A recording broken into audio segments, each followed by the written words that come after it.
Hello everyone and welcome to another episode of Tell Me About Your Damn Book. I'm your host Stephen Lomer and my guest this week is a very talented first-time author who is joining us from Massachusetts. Another one that we don't have to wait for from the wilds of Maine or New Hampshire or God knows where else all these crazy people come from. It is Patricia Menton. Patricia, welcome. Thank you so much for being here today. It's very nice to be here. Thanks. Wonderful. Now, you are a first-time author. This is your first book that you've written. Yes. So before we get into what that's been like, tell us where you came from. Tell us a little bit about your life before you started writing. Oh my. Well, before I started writing, I was a holistic health practitioner and an esthetician for 18 years. Really? Yes. Wow, that's fascinating. Yes. That's the first time I've heard that particular job combination. I was a holistic practitioner for 8 of those years. Okay. The last, I had gotten my master's degree at Lesley University now. And but I've been an esthetician for 18 years. I was at that time. Yes. Okay.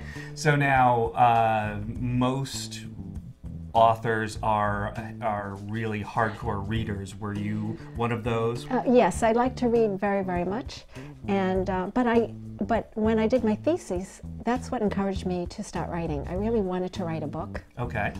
And the experience that I had with Matthew, my husband, it really encouraged me to write about my story, or his story, I should say. Okay.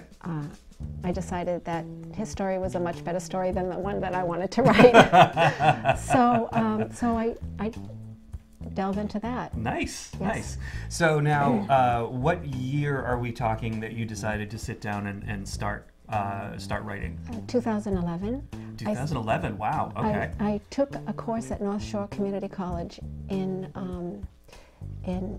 Middleton at the Danvers branch. Okay. Nice shout out to those guys. Yes. And I took a course in first word to first draft. Oh. And so I wrote my first draft in 8 weeks. No kidding. And then in 2012, I took a second course, okay. Second draft to publication. Okay. And that was another 8 weeks. All right. Then I continued to revise the story and revise it and revise it. I didn't have an ending at that time. Okay. Because the case was still going on, and so therefore I didn't really finish the story until probably 2014. Okay. So 3 years of first draft and then revision, revision. Yes. Okay. And I kept revising it. Nice. I sent my my first manuscript to agents. Okay. But I wasn't very successful. So I. None of us ever are. Yeah, based on their comments on what to do to make it a better read for everybody, I revised it again, you know, and then finally, come 2017, I really decided that I had enough, that I could revise it for the rest of my life. But at that point, I felt that the story really, I liked what I was reading. Every time I read the story and I reread the story, I just liked it even more. So I decided that I wasn't going to revise it anymore, that it was time to publish. Wow. That's a scary moment. Yeah, definitely. Because you have that safety net of thinking, I can just keep revising this until... Well, exactly. Well, you know, you get into that habit of doing it, and all of a sudden you could just keep doing it. And then I said, no. I really want to start writing something else as well. And so therefore I just decided that I would send it to a few more agents, you know, and still I didn't have a really good response. Maybe the subject matter at the time, it just was timing, I think, more than anything. So I decided to self-publish my story. Nice. With Ex Libris. Okay. And the book was done in 2018. Okay. In April. Okay. So I've been a publisher for 1 year. Congratulations. And from nice. then, in all last year, I started promoting and working with them to promote and market my book. Nice, nice. Yeah. So now you and I met at the New England Authors Expo. Cheap plug for those guys. Yes. Was that your first book show? Yes, it was. Was it really? It was my first launch. Wow, yes. wow. Okay, yes. so what was that yes. experience like for you? I was I was very, very nervous. You were going to say petrified. Yes. I could see it on your lips. I was petrified, and I was very nervous. And Okay. if it wasn't for Lorenzo Petrosiello. We're doing a lot of plugs here today. Yes. Shout out to Lorenzo. And if it wasn't for him, he really was at the table next to me, and he just calmed me right down. Really? He knew all the things to say. He made me laugh. He said, you know, a first experience is always the worst. Very true. And he was great. He is great. He was wonderful. Yes. And it wasn't like I hadn't been in front of audiences before, because with my work, you know, I was with people all the time. Sure. But this was a whole different experience. Yes. So for me, you know, it was the idea of, oh my gosh, I've got to sell my book. I've got to promote it. I've got to talk to people about it. Yep. And I was really, I was terrified. Sure. I can understand that. But it worked out very well. Yeah, absolutely. Lorenzo, by the way, is the author of The Love Fool. If we're going to do a plug, let's do it all the way. He was just wonderful. He is really great. He really, yeah. And the great thing about shows like that, because you know, I'm kind of an old hand at that. I've done a lot of cons. I've done a lot of author fairs and everything. Eventually, you start seeing it as an opportunity to just socialize with your fellow authors.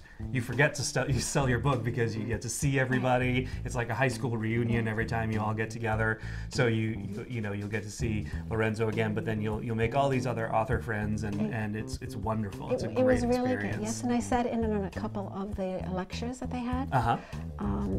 And that was very, very good as well for me. Yeah. Yeah, so after that, I did another book signing. Oh, nice. And a launch at Tedesco Country Club in Salem. Okay. And another plug. My goodness, this is great. Is that good? Sure, why not? I did 2 book signings there, actually. Okay. And then I've just been promoting my book. Sure. You know, the best I can. Going to bookstores and working with them. I'm finding out that it's a little more difficult than I thought it would be.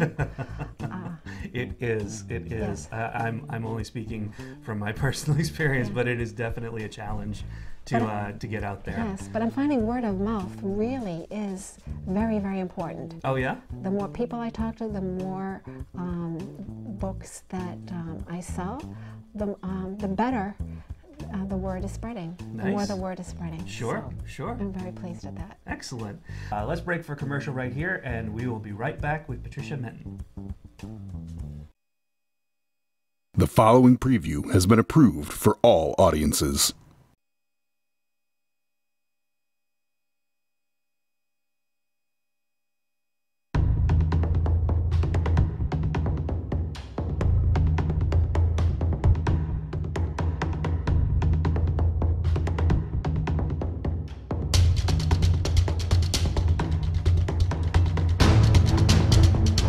Welcome to a world where typos can kill.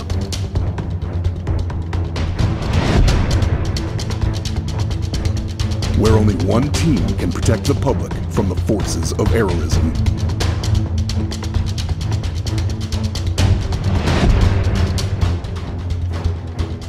That team is Typo Squad.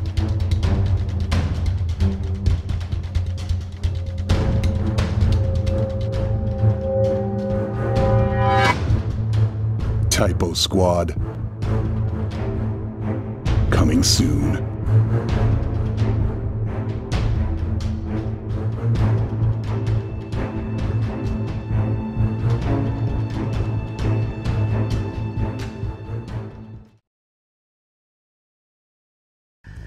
Welcome back to Tell Me About Your Damn Book. I'm here with Patricia Menton, and you may notice that something has materialized between us. It looks like a fine piece of literature that is sitting on a cute metal stand here, and I suppose there's only one thing for it, and that would be for me to say, Patricia Menton, tell me about your damn book. Well, for 10 years, I listened to my husband's stories about his father. Okay. And his father, and became part of the adventure along the way. And I took notes, and I realized that the story really had to be told about this case of Emil Diesel. Okay. So the story is based on a true story and true events, but I decided to write it in fiction. Okay. The story is about art theft, conspiracy, Okay. and the human condition. In other words, the emotions that are behind the characters. Okay. I really like to, when I'm writing, I like to tell a story. Because you really get inside the characters when you tell a story. Sure. And therefore, so there's a lot of twists and turns of intrigue, suspense, and emotional drama, as well as love, loss, and it's intertwined with betrayal and deception. Oh my goodness. And it's during the difficult times of the Cold War in East Germany. Wow. Okay. And especially in 1974. Sure. Yeah. So the story is about the son of an art collector who fights the East Germans and present-day Germany to reclaim his father's precious art collection. Good start. You know, Max travels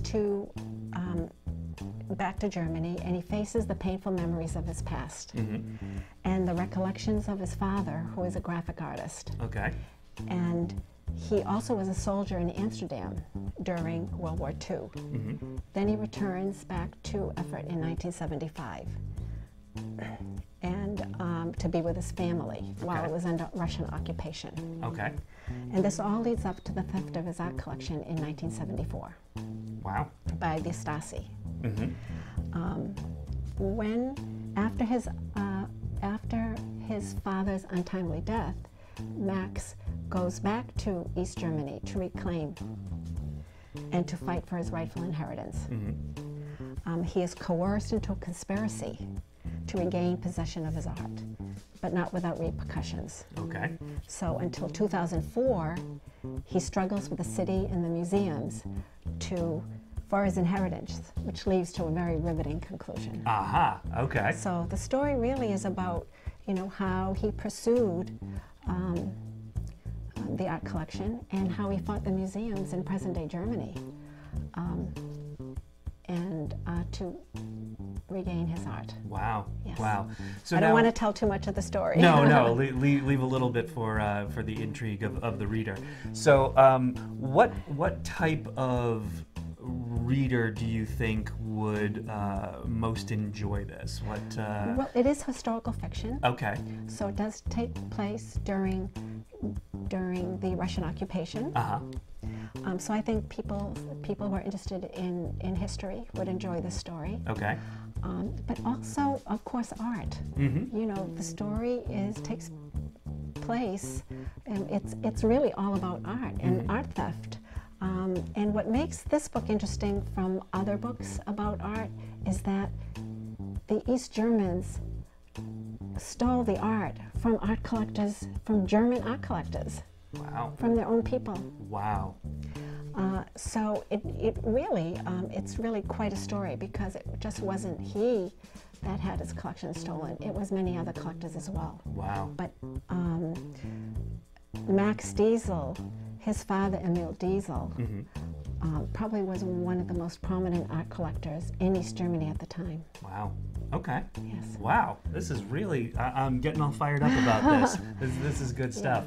Now, you and I were talking earlier about the journey that this book has been on since you wrote it. Yes. So let's talk a little bit about where it's been and what's happening with it, because it's very exciting stuff. Oh, thank you. That's going on. Well, I've had it reviewed by the U.S. Review of Books. I was really, really pleased by that review, and I've done, Ex Libris did a major press release campaign across the states, in Boston, Los Angeles, and New York. Nice. And this company called La Voyage advertising company did across the states a big campaign. Nice.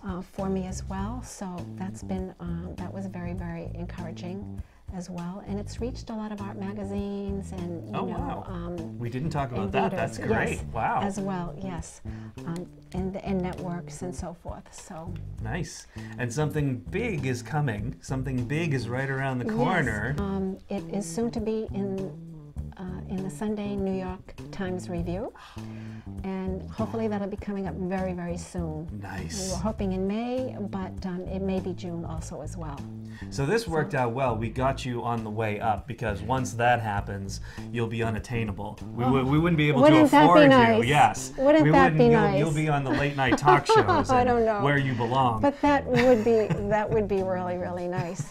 And at the time, another press release campaign will go out at the same time that the review goes out. Nice. So, nice. yeah, so there's a lot of really, good things happening for the book. Absolutely. I'm excited, and I hope everyone will pick up the book as well. You can get it on Amazon. And Amazon, okay. Barnes & Noble. Okay. As well as you can buy it at the Museum of Fine Arts bookstore in Boston. Say. Yes. So, yeah. And Ex Libris, of course, as well. You can go on their website and purchase the book. Nice, nice.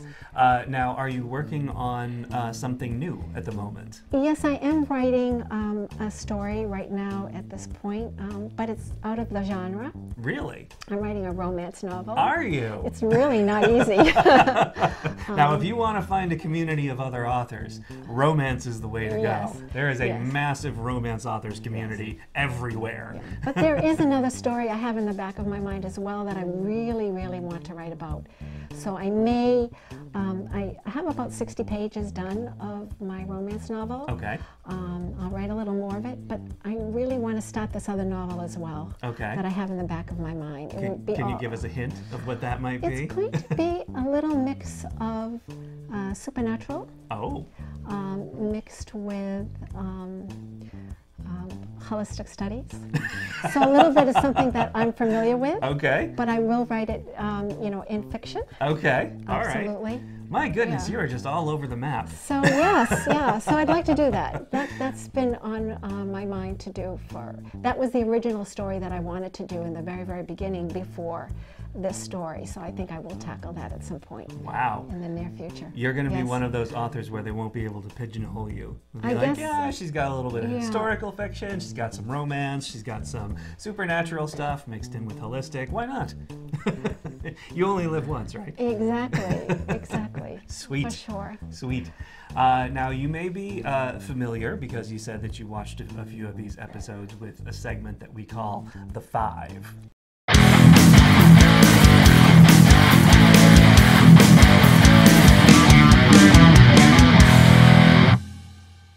For anyone who's just tuning in, the five is the same 5 questions that we ask every author who comes on. Tell me about your damn book. So question number 1, if they published an author's yearbook today and you were in it, what would you be voted most likely to do? Most likely to be a diplomat. Most likely to be a diplomat. Yes, because my degree, I got my my BA in International Affairs from George Washington University. Okay. And I wanted to be work in the Foreign Service. Really? Yes, I did. That My was my goodness. main goal. We could just talk and talk and Yeah. talk about all this crazy so stuff. I would have. Probably that's what it would say. Okay, most Yeah. likely to be a diplomat. Yes. All right, that I think we've done a lot of these, but I think that's the first time anyone has ever said that. But that's good. Question 2: which 4 faces would appear on your author's Mount Rushmore? Oh, Jane Austen. Jane Austen. Okay, she's on several of these.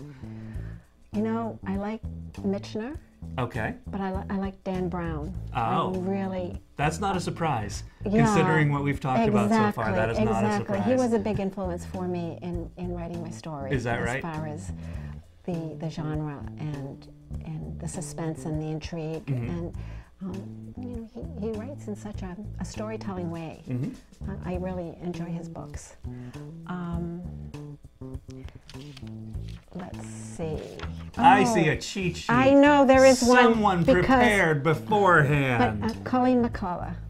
Okay. The Thornbirds, which is Oh, one right. of my all-time favorite books because, again, she is a wonderful, wonderful storyteller. Okay. So, is that the 4? No, Did I- that's 3. That's 3. Well, actually, it's technically 4. I did Michener too, yeah. Yeah. Okay. All right, I'll let you go with that. Now give me one more. Oh my gosh.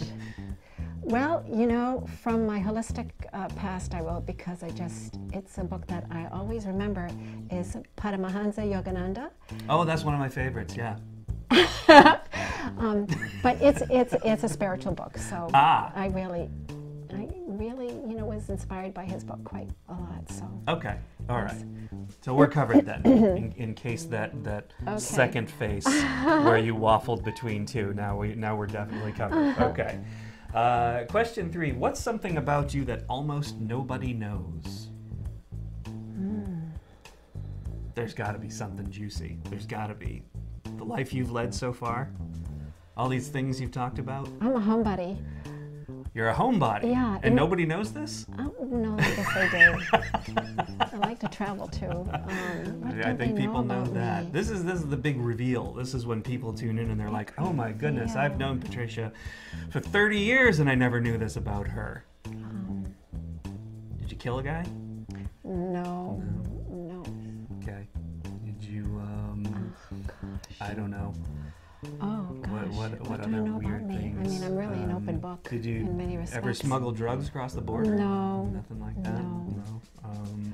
No. I'm just trying to think. Nothing that I can think of that it's really exciting. No.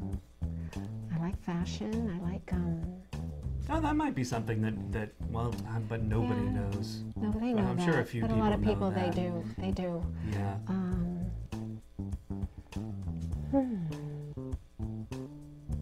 I'm enjoying you dangling on the hook, so Are you? Thank you. I have to think about that. It might just pop into my head. Okay, all right. It might just pop into my head. We'll circle back to that. Yes. We'll do the other questions, and then I'll let you dangle some more. That'll be great. Good. Okay. Question 4: what is your favorite curse word, and in what phrase would you be most likely to use it? I think the word you're familiar with is damn it. Yeah, I would say that word, and I say it more when I get frustrated. Okay. I'll say, God damn it. You know? Yeah, that kind of thing. But that's about it. I mean, I'm not a big cursor. Big cursor. Okay. No, not no, really. I think. God damn it. I think that's a pretty good one. I think that'll work. Okay, Yeah. I'll accept that one. And question 5: if the world ended right after this video, what final message would you want to convey to your fans? Live every day like it's your last day. Okay. For sure. Okay. You know, because the present is a gift. You know, every day is a gift for us. So yes, absolutely. Now, see, that's a beautiful sentiment, and I think that's a great answer. But I'm going to have to call you out on it because I've called out so many other authors. The world ends right after the video, so people won't have time to live every day as if it was their last, because it's their last. You see? Okay, I think, I understand. I understand. Well, then I'll have it refer to my book. You know, I always wanted to leave behind something. Okay. And the fact that I actually wrote a book, you know, it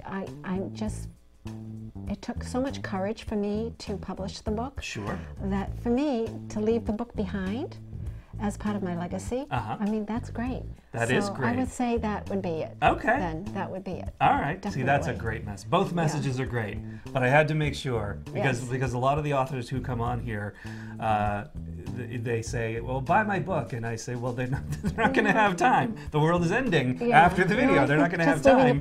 So a lot of the authors, express great gratitude to all of the people who have bought their books and supported them and stuff like that. So lovely messages just before everyone dies.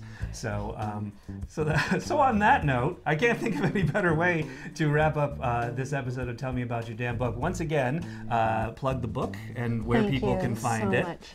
Thank you. The book can be bought at Amazon, Barnes & Noble, Museum of Fine Arts in Boston, Ex Libris. And if you're out there, take a look at it on my website, patriciamentonauthor.com. Nice. And hopefully you'll pick it up and enjoy it. Hopefully you will. Thank you so much for being here. Thank I really you very, very appreciate much, it. Stephen, for having me. Really. Thanks, everybody. Thank We'll you. see you next time. Thank you.